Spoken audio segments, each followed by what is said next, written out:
"Mr. Carter, why won't you tell us who saved you?" The question sliced through the flashing lights and restless murmurs, and for a moment, the most powerful man in the room said nothing. William Carter stood frozen at the edge of the marble steps, his tailored suit immaculate, his expression unreadable, but his silence spoke louder than any headline ever could, because the truth was not something he could hand to the world without consequence.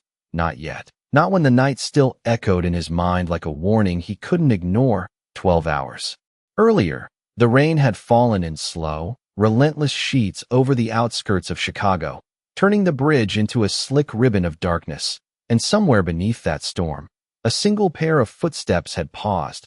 Amara Johnson adjusted the worn strap of her bag as she walked home from her late shift, her breath visible in the cold air, her thoughts elsewhere, until a sound broke through the steady rhythm of rain, not the crash itself, not the distant splash that followed, but something softer, something human, a faint, desperate pounding that didn't belong to the storm. She turned, eyes narrowing toward the railing, where shadows twisted and shifted beneath the bridge, the river below swelling with runoff. Black and restless, she stepped closer, her heart picking up pace. And then she saw it, a dark shape partially submerged, a vehicle at an angle that didn't make sense, one side dipping lower as water pressed against it, and inside, barely visible through fractured glass and rising. Mist, a movement, slow, weakening, a hand. Amara didn't hesitate, not because she wasn't afraid, but because something deeper than fear told her she didn't have time to be. She dropped her bag, the sound lost in the storm, and climbed over the railing, the cold hitting her instantly as she made her way down the slick embankment, every step uncertain, every breath sharper than the last. The river reached her ankles, then her knees, then her waist, the current pulling harder now, but she pushed forward, eyes locked on that fading motion inside the car. "Hey, stay with me," she called out, her voice steady despite the tremor in her chest. She reached the window, her fingers brushing against the cracked surface, and inside, William Carter blinked slowly, his vision blurred, his thoughts scattered, but something about her voice cut through the haze. Something real, something grounding. He tried to speak, but the words never formed, his strength slipping, the world dimming at the edges. Amara pressed her hand against the glass, searching for a way in, her breath quick, her mind racing, the water rising inch by inch, pressing against the frame, urging her to hurry. And in that suspended moment, between silence and chaos, between doubt and decision, she saw it. Not just him, not just the danger closing in, but something else, something wrong, a detail that didn't fit the story the night was trying to tell. And as the first distant siren began to echo through the rain, Amara made a choice that would bind their lives together in a way neither of them could yet understand. She drew in a breath, steadying herself, and reached for the one chance she had to pull him back from the edge of everything. The glass did not shatter the first time she struck it, the sound swallowed by the rush of water and wind. But Amara did not stop, her elbow hitting the cracked surface again, then again, each impact sending a dull vibration up her arm, her breath coming faster now, not from panic but from urgency, the kind that leaves no room for hesitation. Inside the car, William Carter drifted between awareness and silence, the edges of his vision dimming like a light slowly fading. Yet through that narrowing tunnel he saw her, a figure framed by rain and movement, her hand steady against the window, her voice reaching him in fragments. "Stay with me. Do not close your eyes." And something in the way she said it anchored him, not as a command, but as a promise. The glass finally gave with a sharp crack that cut through the night, water pushing inward as if it had been waiting for permission, and Amara reached through, her fingers closing around the fabric of his coat, pulling, testing his weight against the resistance of the current. It was heavier than she expected, not just the man, but everything surrounding him, the pressure, the angle of the car, the way the water pressed against every movement she made. She shifted her footing, planting one foot deeper into the riverbed, feeling the loose gravel slide beneath her, threatening to take her balance. But she adjusted, tightening her grip. "I have you," she said, more to herself than to him, her voice low but unwavering. William tried to respond, but only a faint breath escaped, his head tilting forward. And for a moment, she thought she had lost him. the weight in her arms changing in a way that made her heart skip. No, no, stay with me, she urged, lifting his face just above the rising water, her own shoulders dipping as the current pushed harder, the rain intensifying, each drop stinging against her skin like a warning she refused to hear. She pulled again, inch by inch, until his upper body cleared the broken window, his arms slipping around her shoulder in an unconscious reflex that made the effort suddenly more real, more immediate. This was not just a rescue.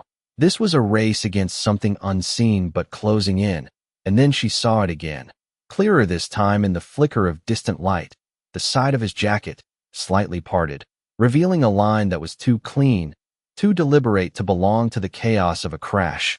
Her eyes lingered for half a second, just long enough for the thought to form. Something about this was wrong, but the moment passed as quickly as it came, replaced by the need to move, to get him out before the river decided. Otherwise, she shifted her grip, turning her body sideways to create leverage, pulling him free from the car entirely. The sudden release almost sending them both backward as the water surged, but she held on, locking her arm around him, forcing herself to stay upright. Step by step she moved toward the embankment, each movement slower than the last, her muscles trembling, her breath sharp and uneven, until finally her foot found solid ground, and then another, and another, the river loosening its hold just enough for her to drag him onto the muddy edge. They collapsed together, the world narrowing to the sound of her heartbeat and the distant wail of sirens growing louder. She rolled him gently onto his back, her hand hovering for a moment before resting against his shoulder. "You are going to be okay," she said softly, though she had no way of knowing if that was true. His eyes fluttered open for a brief second, unfocused but searching, and in that fragile space between consciousness and darkness, he saw her clearly, rain tracing lines across her face, determination in her eyes, and something else he could not yet name. And then the sound of approaching lights cut through the night. And Amara made her second decision, the one that would matter just as much as the first.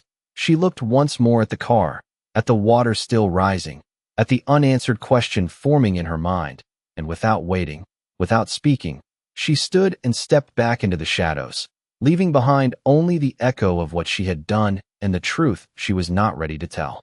The sirens arrived before the questions did, cutting through the rain with sharp urgency as red and blue lights washed over the riverbank, reflecting against the restless water like fragments of something broken.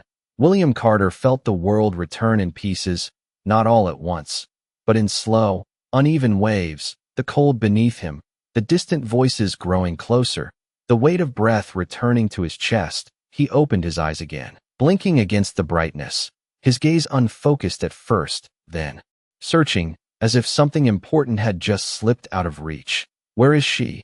he murmured, the words barely forming, but insistent, as though they carried more weight than anything else around him. A paramedic knelt beside him, calm and steady, guiding his attention back to the present. "You are safe, sir, just stay still." But William shook his head slightly, ignoring the instruction, his eyes scanning the edges of the scene, the shadows beyond the flashing lights, the place where he knew she had been. "The woman," he said again, stronger this time, though his voice still carried the strain of everything his body had endured. "She pulled me out." The paramedic exchanged a brief glance with another responder, confusion flickering across their faces, because when they had arrived, there had been no one else, no witness, no rescuer waiting to be acknowledged. Only the man on the ground, and the river still moving as if nothing had happened. "We will find her," the paramedic replied gently, though there was uncertainty behind the reassurance. And for the first time, William fell silent, not because he believed them, but because he understood something they did not. She had not stayed, and that meant she had chosen to leave. The thought settled heavily in his mind as they lifted him onto the stretcher. The motion slow and controlled, the rain softening now to a steady drizzle that clung to everything it touched. As they moved him toward the ambulance, his gaze drifted once more toward the bridge above, toward the place where the night had shifted without warning, and then it happened again. That flicker of memory, not of the fall, not of the water, but of something before it, a conversation unfinished, a presence that did not belong. His brow tightened slightly, the pieces not yet forming a Clear picture, but enough to leave a trace of unease beneath the surface. The ambulance doors closed with a firm click, sealing him inside a space filled with controlled movement and quiet efficiency. The city lights blurred past the small window as they drove, each passing second pulling him further from the river and closer to something he could not yet name. Across town, in a small, dim apartment, Amara Johnson stood in front of a narrow sink, her hands still trembling slightly as the water ran over them, washing away the last traces of the river. She stared at her reflection in the mirror, her expression steady but distant, as if she were replaying every moment in her mind. Not the rescue itself, but the details that did not fit, the angle of the car, the crushed phone, the line on his side that had not belonged to the crash. She reached into the pocket of her jacket and pulled out something small, something she had not realized she had taken until her fingers closed around it. A metallic object, smooth and unfamiliar.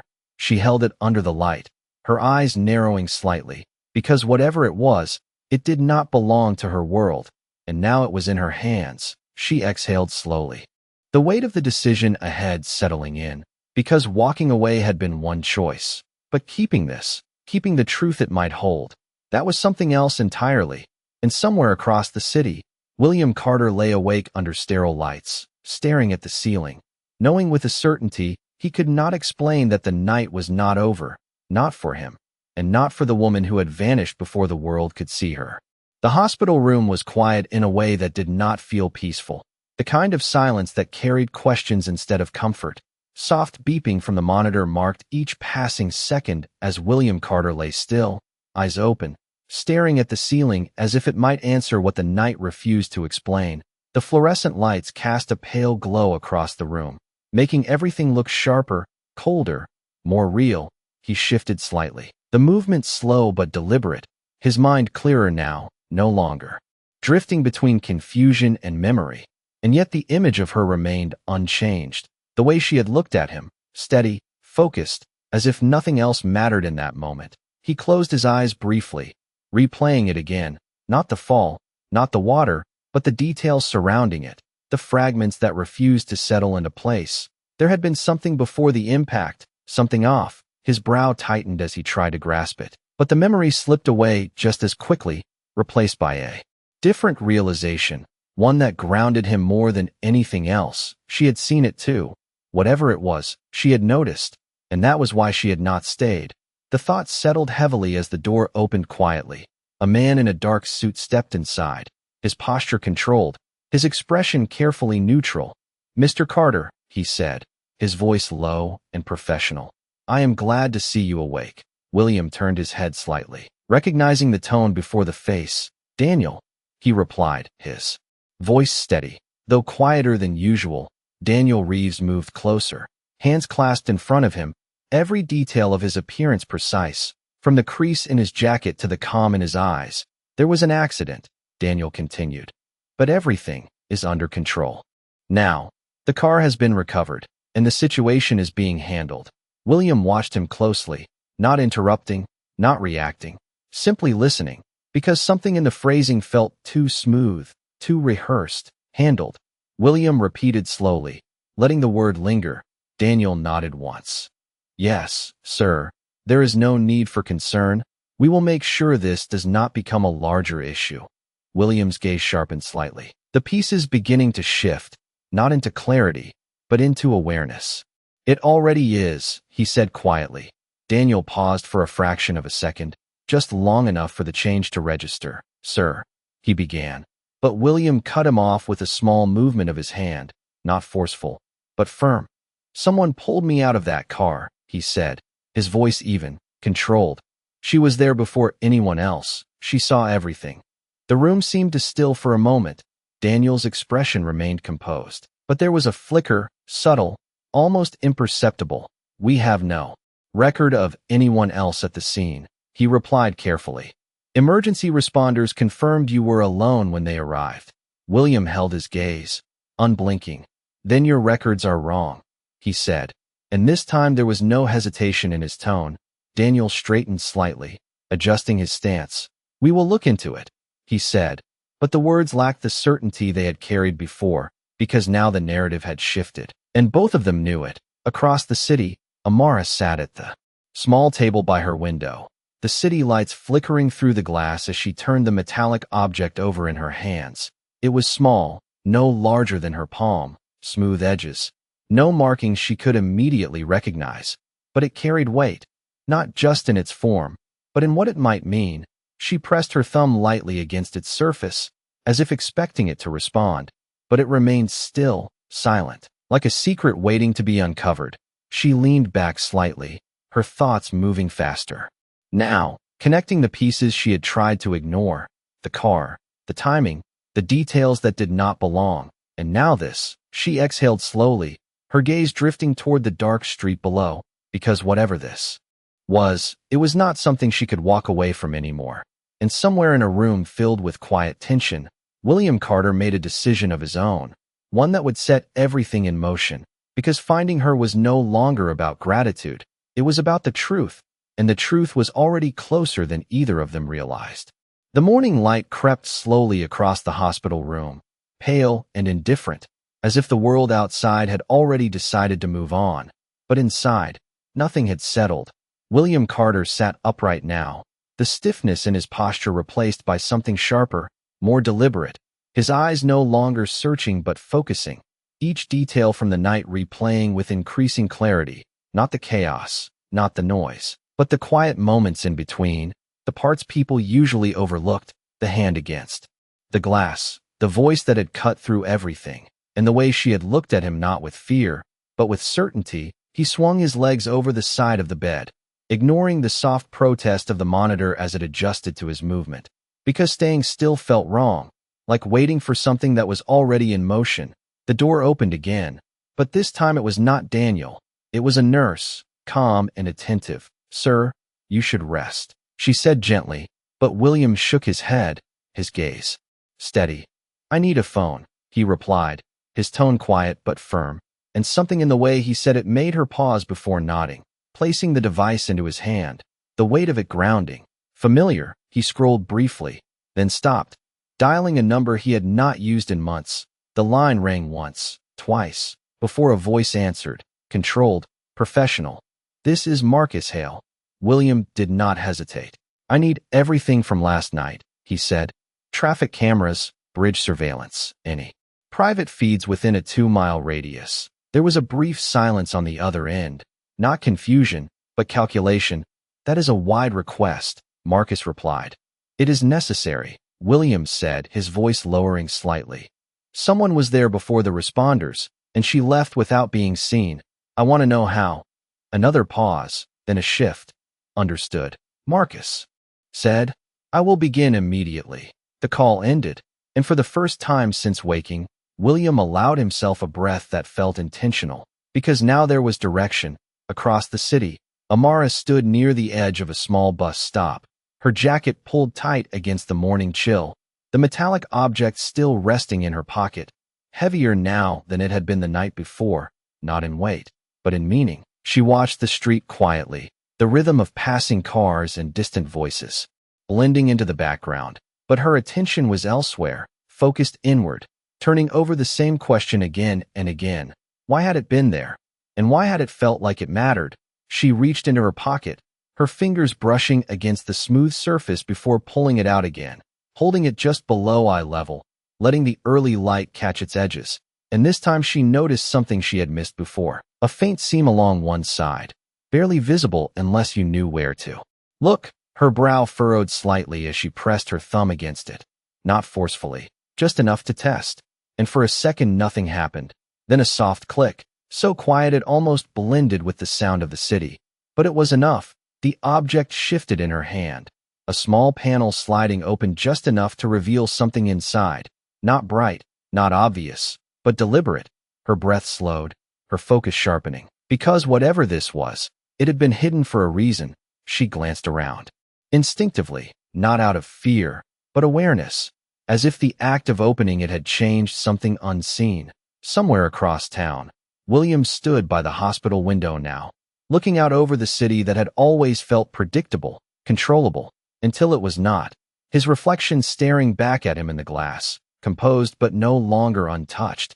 And in that quiet moment, Two separate paths began to move toward each other, one driven by answers, the other by a truth that had just begun to reveal itself, and neither of them knew how close those paths already were. The faint click stayed with her long after the panel shifted open, as if the object itself had exhaled for the first time. Amara held it steady in her palm, her thumb hovering just above the narrow opening. And for a moment she did not move, not because she was unsure, but because she understood that whatever was inside was not meant to be seen casually. The morning air moved around her, carrying the distant hum of traffic and low voices, but all of it faded behind the quiet focus settling in her chest. She tilted the object slightly, letting the light fall across the hidden compartment. And there it was, something small and precise. A thin strip no larger than her fingertip, smooth and dark with a subtle metallic sheen. It did not look like anything she recognized. Not a key, not a standard device. But it carried intention, the kind of intention that suggested it belonged somewhere specific. She reached for it carefully, sliding it free with a measured motion. And as soon as it left the casing, the empty shell in her hand seemed lighter, almost insignificant compared to what it had been holding.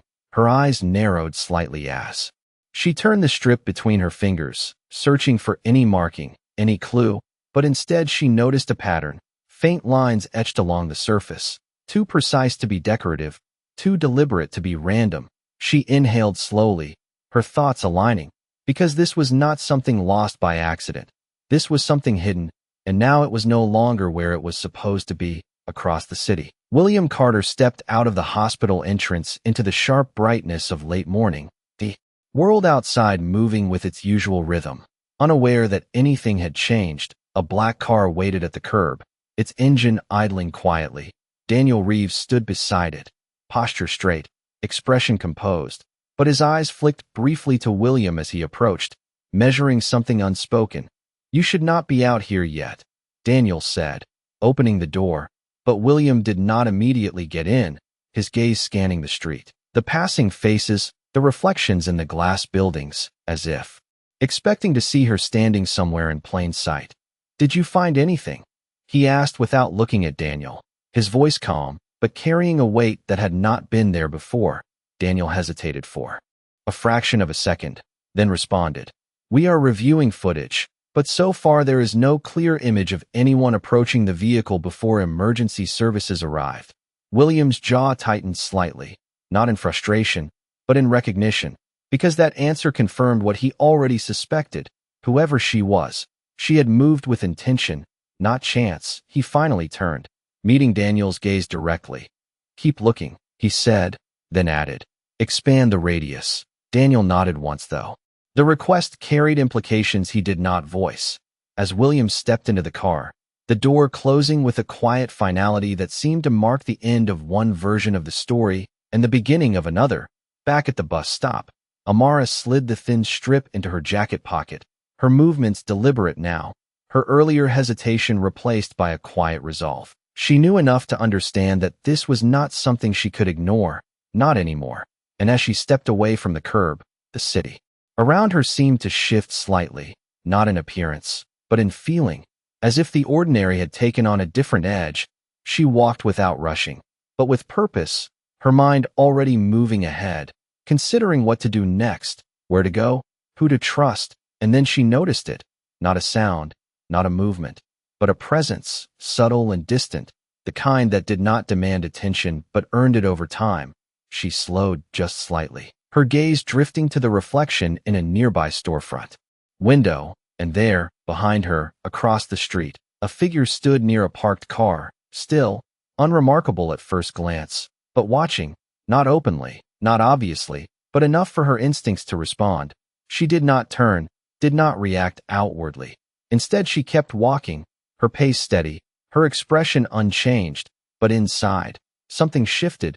Because now the question was no longer whether the object mattered. It was how many people already knew it did, and somewhere between them, the distance between a hidden truth and a powerful search was beginning to close in ways neither of them could yet control. Amara did not break her pace, even as the reflection confirmed what her instincts had already begun to suspect. The figure remained across the street, still enough to blend into the ordinary, but present in a way that did not feel accidental. She kept her eyes forward, her breathing steady, each step measured so that nothing about her movement suggested awareness. Yet her mind sharpened, tracking distance, timing, the rhythm of passing cars and pedestrians that could either shield her or expose her. She turned at the next corner without hesitation, not abruptly, just naturally, as if it had always been her path. The sound of the city shifting slightly as she moved into a narrower street lined with brick storefronts and shaded windows, her reflection disappearing, but the awareness did not. She listened now, not for footsteps, but for patterns, for anything that did not belong. A car engine idling too long, a door closing at the wrong moment. Anything that echoed the same quiet persistence she had felt behind her. Across town, William Carter sat in the back of the car, the city, unfolding beyond the tinted windows, familiar streets that now felt different, less predictable. He leaned slightly forward, his gaze fixed not on the road ahead but on the tablet in his hands, lines of footage moving frame by frame, each clip pulled from traffic cameras and nearby buildings. Marcus Hale's work already in motion. The images flickered past, rain streaking across lenses, blurred headlights, empty sidewalks, until one frame slowed, not because it showed her clearly, but because it showed something else. The timing, the moment just before the crash. William's eyes narrowed, focusing, a shadow near the edge of the bridge, indistinct, partially obscured, but positioned in a way that did not align with chance. "Pause that," he said quietly. Daniel glanced at the screen from the front seat, his expression tightening just slightly. "It is unclear," Daniel replied, but William did not look away. "It is not supposed to be clear," he said, his voice calm but precise. "It is supposed to be hidden." The car continued moving, but inside, the atmosphere shifted, the silence no longer passive, but weighted with understanding. Back on the street, Amara slowed near a small coffee shop, its windows fogged slightly from the warmth inside. She stepped in without hesitation, the bell above the door chiming softly, the familiar scent of coffee wrapping around her. Grounding, she moved toward the counter, her posture relaxed, as if this had been her destination all along. But her eyes flicked briefly to the window, catching a glimpse of the street outside. The figure was there again, not closer, not farther, but present, maintaining distance with intention. Her fingers tightened slightly around the strap of her bag, but her expression remained neutral. She ordered quietly, her voice steady, then stepped aside, positioning herself where she could see both the door and the reflection in the glass. Her thoughts moving quickly now, not in panic, but in calculation. Whoever was watching her had not approached, had not spoken, which meant they were waiting, and waiting meant they did not yet have what they wanted. She slipped her hand into her pocket, feeling the thin strip still there, a silent confirmation of what this was about. Across the city, the car came to a slow stop outside a tall glass building. William stepped out, the air sharper here, the noise of the city more contained.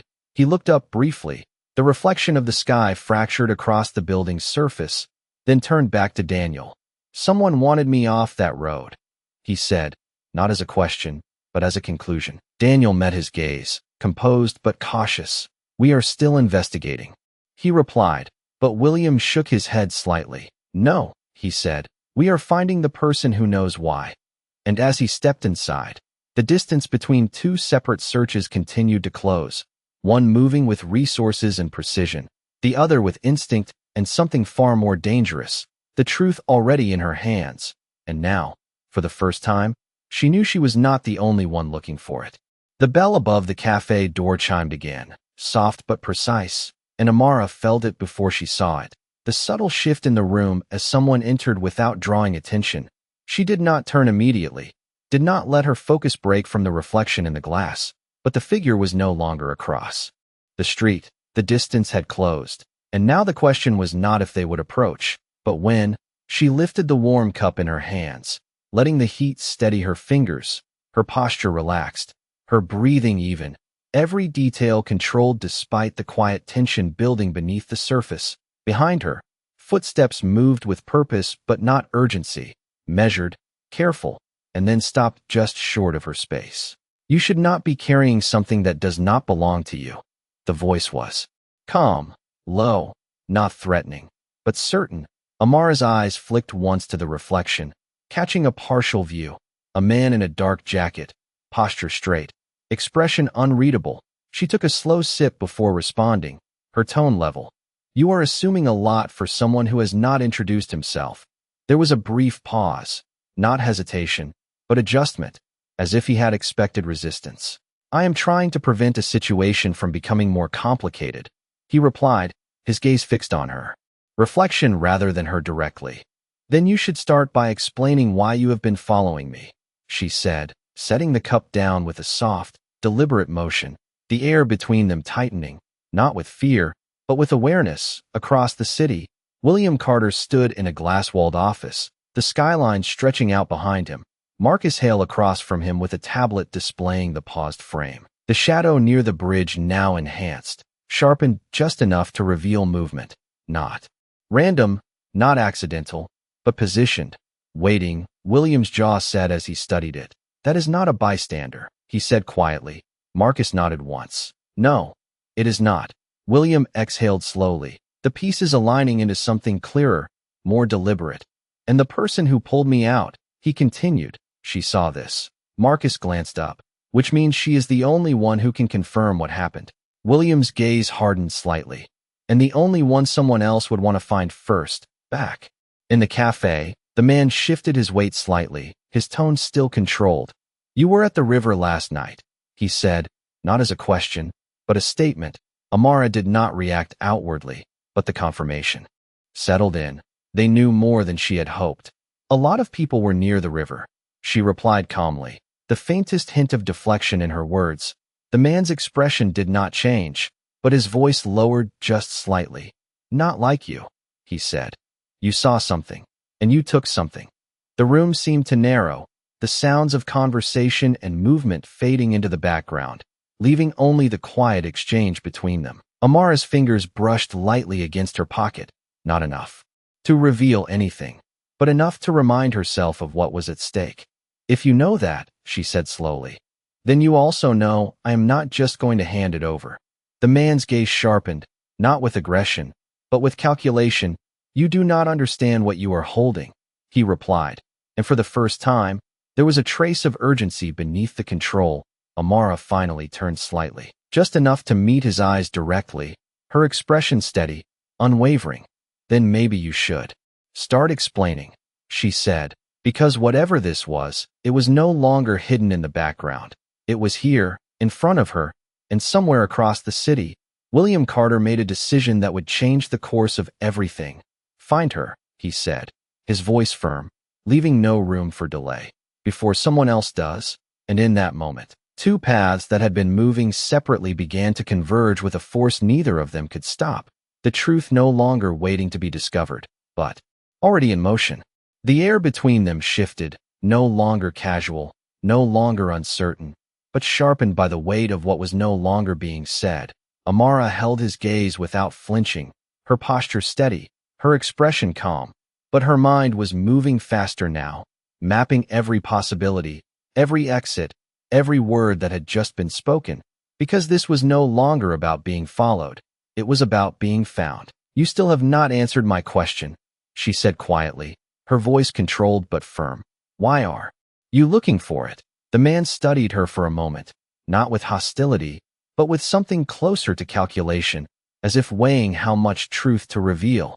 "Because if you keep it," he replied slowly, "you become part of something you do not understand." Amara tilted her head slightly, the faintest shift, but enough to signal she was not convinced. "And if I give it to you," she asked, "what happens then?" The man hesitated this time, just for a fraction of a second, but it was enough for her to see that whatever answer he could offer would not be complete.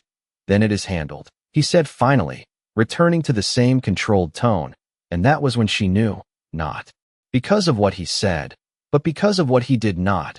Handled meant hidden, controlled, buried. Her fingers curled slightly around the edge of the counter, grounding herself in the moment. "No," she said simply, her voice quiet but certain. The man's eyes narrowed just slightly, not in anger, but in recognition that the situation was no longer moving in the direction he intended. Across the city, William Carter stood in the center of the office, the silence around him filled with quiet. Movement, screens shifting, data pulling in from multiple sources. Marcus Hale working through layers of information with precision. "We have partial coverage from a private building near the bridge," Marcus said, bringing up another clip, the angle different this time. The view narrower, but clearer in one critical way. The shape of a person moving along the edge of the frame, not approaching the car, but positioned before it. William leaned in slightly, his focus absolute. "That is not random," he said. Marcus nodded. "No, it is not." William exhaled slowly, the conclusion forming with increasing certainty. "And the woman who pulled me out," he said. "She saw this before anyone else arrived." Marcus looked at him carefully. "Which means she is not just a witness," he said. "She is a risk." William's gaze hardened, not with agreement, but with rejection. "No," he said. "She is the only reason I am still here."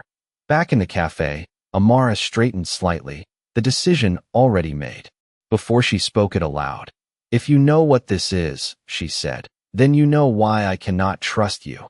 The man's expression remained composed, but the tension beneath it shifted, becoming more direct. "Trust is not required," he replied. "Cooperation is." Amara let out a slow breath, her eyes steady on his. "That is not how this works," she said. And for a moment, neither of them moved. The space between them holding a quiet standoff that did not need raised voices to carry weight. Then, without warning, the man reached into his jacket, not quickly, not aggressively, but with intent, and placed something on the counter between them. A small card, simple, unmarked except for a single number. "When you realize what you are holding," he said, his voice lower now, more deliberate, "you will call." Amara glanced down at it briefly, then back at him, her expression unchanged. "Or I will find you again," he added, not as a threat, but as a certainty. And with that, he turned, walking toward the door with the same controlled pace he had entered with. The bell chimed softly as he stepped outside, leaving behind the echo of something unresolved. Amara remained still for a moment, her gaze fixed on the card. Then slowly, she reached out, not to take it, but to turn it slightly, examining it under the light. Because now she understood one thing clearly. Whatever she was holding was not just important, it was being watched from more than one direction. And somewhere across the city, William Carter stepped away from the screens, his decision already set. "We are not waiting for her to come to us," he said, his voice steady. "We are going to her." And in that moment, the distance between hunter and witness, protector and threat, began to blur into something far more dangerous than either of them had anticipated.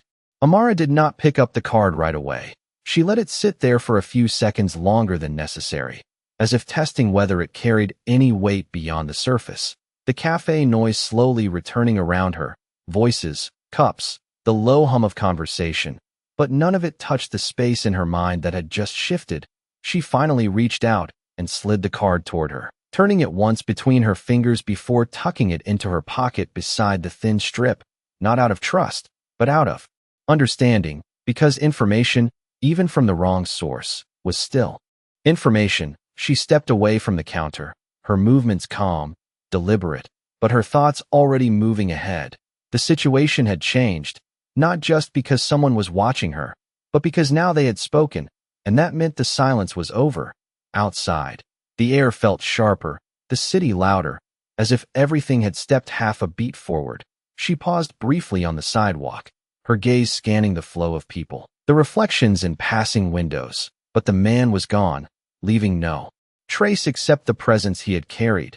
She exhaled slowly, grounding herself before moving again, not toward home, not toward anywhere familiar, but toward something else entirely, because staying predictable was no longer an option. Across the city, William Carter stood at the entrance of the operations floor, the atmosphere inside controlled but intense. Marcus Hale already coordinating multiple data streams. "We pulled a match from a nearby security grid," Marcus said, his voice focused. As he brought up a new image, it was not perfect, not clear enough for full identification, but it was enough. A still frame capturing Amara near the edge of the bridge, her posture angled toward the water, her face partially visible. William stepped closer, his eyes locking onto the image, not analyzing, not questioning, but recognizing. That is her, he said quietly, the certainty in his tone leaving no room for doubt. Marcus nodded. We are running facial recognition, but results will take time. William did not respond immediately, his gaze still fixed on the screen, taking in every detail, the way she stood, the way she moved. Even in a single frame, there was something unmistakable about her. Not just that she had been there, but that she had acted. I do not want time, he said finally, his voice lower now, more controlled. I want location. Marcus glanced at him, understanding the shift. We can trace movement patterns from nearby cameras, he replied. It will narrow down possible routes. William nodded once, already turning away, because waiting for confirmation was no longer acceptable. Back on the street, Amara moved through the city with a quiet awareness that had sharpened into instinct. Every reflection, every passing face processed without effort, not in fear, but in preparation. She reached a quieter block, the noise fading slightly, giving her space to think.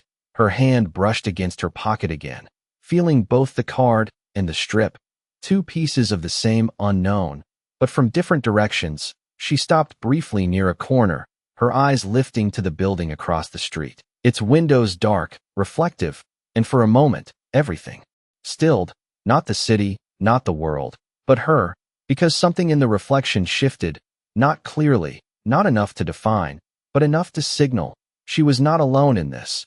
And then it happened, not dramatic, not loud, just a presence moving into alignment with her path. She turned slightly, just enough to see him. William Carter standing at the far end of the sidewalk, his posture composed, his gaze direct, as if the distance between them had never existed. For a brief moment, neither of them moved, the city continuing around them, unaware that something far more significant had just begun. Amara's eyes held his, steady, unflinching, because she recognized him instantly, not from wealth, not from reputation, but from the night that had tied them together. And in that quiet, suspended second, two separate searches reached the same point, not by chance, but by inevitability. And neither of them spoke first, because both understood the next words would change everything. The space between them held for just a second longer, long enough for the weight of recognition to settle fully into place. Then William Carter took a step forward, not rushed, not cautious, but intentional, as if he had already decided that distance no longer served a purpose. Amara did not move, her posture steady, her gaze fixed on him with the same quiet strength he remembered from the river. You left, he said, his voice calm, not accusing, not surprised, just stating what he already knew. Amara's expression did not change. You are alive, she replied, equally steady, and for a brief moment, something almost like understanding passed between them, not agreement, not trust, but acknowledgement. The city moved around them. Footsteps, traffic, distant voices, but none of it touched the stillness they created standing face to face. William exhaled slowly, his eyes searching hers, not for confirmation, but for truth. You saw something, he said, lowering his voice slightly, not to hide the words, but to focus them. Amara tilted her head just a fraction, her response measured. So did you, she said. And that was when the shift happened, subtle but undeniable, because now this was not about a rescue anymore. It was about what came after. William's jaw tightened slightly, not in frustration, but in realization. I remember enough, he said. Enough to know that was not random. Amara's hand brushed lightly against her pocket, a reflex she did not hide, because she knew he had already connected the pieces. Then you also know why I did not stay, she replied. William studied her for a moment. The city reflected faintly in his eyes. You thought you would be safer walking away, he said quietly. Amara met his gaze without hesitation. I knew I would not be, she answered. And for the first time, there was no distance in the truth between them, just clarity. A passing car slowed briefly at the intersection, its reflection cutting across the glass windows nearby. And in that shifting light, William noticed it, the smallest detail, the way her posture adjusted ever so slightly, not in fear, but in awareness. He followed the instinct without turning his head, sensing what she already had. You are being watched, he said under his breath. Amara's eyes flicked once to the reflection in a nearby window, then back to him. "So are you," she replied. And now the situation had changed again. No longer two separate paths meeting, but two people standing inside the same problem. William stepped closer, lowering the distance between them, his voice quieter now, more direct. "Whatever you took from that car," he said, "it matters more than you think." Amara held his gaze, unshaken. "I already know it matters," she said, then added, "I just do not know to who." William's expression sharpened slightly, because that was the question that had been building since the moment he woke up. "Then we find out," he said, simple, direct, without hesitation. Amara's eyes narrowed just slightly, not in rejection, but in calculation, because trusting him was not the same as understanding him. "You expect me to just hand it over," she said, her tone even. William shook his head once. "No," he replied. "I expect you to let me help you keep it from the wrong people." The words hung there for a second, balanced between risk and possibility, and then, from across the street, the same still presence shifted again, just enough to confirm what both of them already knew. This was no longer private, no longer contained. Amara's fingers tightened slightly at her side, her decision forming not from pressure, but from instinct. "If I show you," she said slowly, "you do not get to control what happens next." William did not hesitate. "I am not trying to control it," he replied. "I am trying to stop it." And in that moment, something aligned, not trust, not yet, but direction, because whatever had started on that bridge was still moving, still watching, and now, for the first time, they were no longer facing it alone. The tension between them did not break. It shifted, becoming something sharper, more focused, as if both of them had stepped into the same current without fully knowing where it would lead. Amara held his gaze for one more second, then reached slowly into her jacket pocket, not rushed, not hesitant, but deliberate, her fingers closing around the thin metallic strip before pulling it out into the light between them. William's eyes dropped to it immediately, his focus narrowing, not just on the object itself, but on what it represented.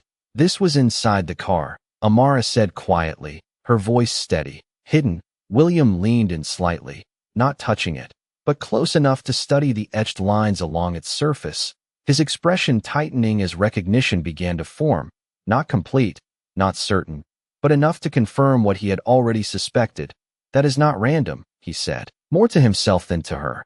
Amara watched him carefully, measuring his reaction, not his words, because words could be controlled, but recognition could not. "You have seen something like this before," she said. William exhaled slowly, his mind moving through fragments of memory, private meetings, quiet conversations, details he had not questioned at the time. "Not exactly," he replied, "but close enough to know it does not belong in a car accident." The air between them tightened again, not with uncertainty, but with alignment, because now both of them understood that this was not just evidence, it was intent, a passing reflection in the glass-caught movement. Again, subtle, controlled, the same presence that had been following her, now closer, now watching both of them. William's posture shifted almost imperceptibly, his voice lowering. "We cannot stay here." Amara did not argue. She did not hesitate, because she had already reached the same conclusion. She closed her hand around the strip again, slipping it back into her pocket with a smooth motion. "Where?" she asked, not because she trusted him, but because the situation had moved beyond individual control. William glanced briefly down the street, then back at her. "Somewhere they are not expecting," he said, and without waiting, he turned, stepping into the flow of the sidewalk, not looking back to see if she followed, because something in the exchange had already decided that.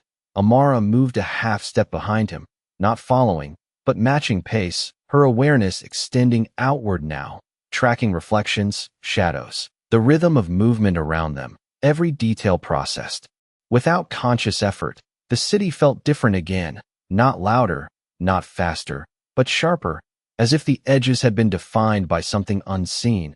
Across the street, the figure shifted, no longer stationary, no longer observing from a distance, but moving, blending into the crowd, closing the gap without drawing attention. And for the first time, the pursuit was no longer subtle, it was active. William led them toward a side street, narrower, less crowded, the buildings closer together. The Noise dimmed just enough to create space. He slowed slightly, his voice low but clear. There is more to this than just what you found. Amara glanced at him briefly.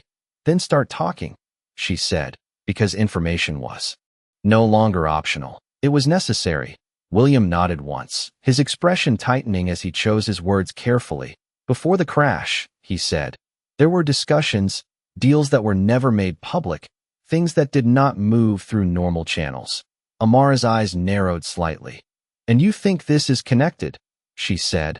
William did not hesitate. I know it is, he replied, and as they reached the end of the street, the reflection in a dark window confirmed what neither of them needed to say out loud. The distance behind them had closed again, the figure still there, still following, no longer hidden by chance. And now the question was no longer whether they were being watched. It was how far the truth they were carrying was willing to go to stay hidden, because whatever had started that night was not finished, and now, for the first time, it was moving with them. The street narrowed further ahead, the buildings rising like silent walls that caught and reflected every movement, every shadow, and every shift in light. William slowed just enough to signal awareness without drawing attention, his eyes scanning not directly, but through reflections, angles, the subtle language of movement that revealed more than direct observation ever could. Amara matched his pace, her focus now split between him, the path ahead, and the presence behind them that had grown more defined with every step. The air felt tighter here, not because of the space, but because of what it held. They are closing in, she said quietly, not as a warning, but as confirmation. William gave a slight nod, his voice low, controlled. Then we stop moving, he replied, and before she could question it, he turned sharply into a glass doorway, pulling it open just enough for them to step inside. The transition immediate, the noise of the street replaced by a quiet lobby filled with polished floors and soft lighting. The door closed behind them with a muted click, cutting off the direct line of sight from outside. Amara turned slightly, her eyes catching the reflection in the glass panels along the wall. The figure paused outside for a fraction of a second, just long enough to confirm that they had been followed, then moved past, not entering, not stopping, but continuing forward as if nothing had changed. The illusion maintained, but the intention clear. William exhaled slowly, the tension shifting but not disappearing. They do not want a scene, he said, more to himself than to her. Amara crossed her arms lightly, grounding herself in the stillness. That means they want control, she replied. William looked at her, a brief moment of alignment passing between them again. Exactly, he said, then reached into his jacket, pulling out his phone, his movements precise, efficient. Marcus, he said as soon as the line connected. I need everything you have on internal access points, not external, not public, internal. There was a pause on the other end, then a shift in tone. You think it is inside, Marcus replied. William's gaze lifted slightly, catching his own reflection. I know it is, he said, ending the call without further explanation. Amara watched him closely, her expression steady but searching. You are not surprised, she said. William met her eyes, the answer already there before he spoke it. I have seen pieces of this before, he admitted. I just never expected to be part of it. The words hung in the air, heavy but clear. Amara reached into her pocket again, pulling out the thin strip, holding it between her fingers, this time not as a question, but as a statement. Then tell me what this actually is, she said, her voice firm. Because uncertainty was no longer an option, William stepped closer, his focus narrowing on the object, and for the first time, there was no hesitation in his response. It is a key, he said quietly. Amara's eyes narrowed slightly. A key to what? She asked. William's expression tightened, not from doubt, but from the weight of what he was about to say.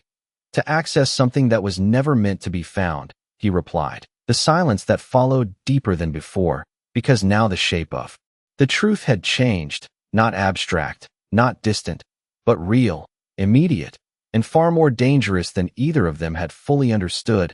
Outside, the figure had not disappeared. It had only repositioned, waiting, watching, calculating the next move without urgency, because whatever they were after was already in motion, and inside the quiet lobby, Amara and William stood on the edge of something neither of them could walk away from. Not anymore, because this was no longer about a rescue, or even a mystery. It was about what happened when the truth refused to stay hidden, and as Amara closed her hand around the key, her voice low but unwavering, she said, "Then we open it." And for the first time, William did not hesitate, because he knew exactly what that would mean, not just for them, but for everyone who had tried to keep it buried.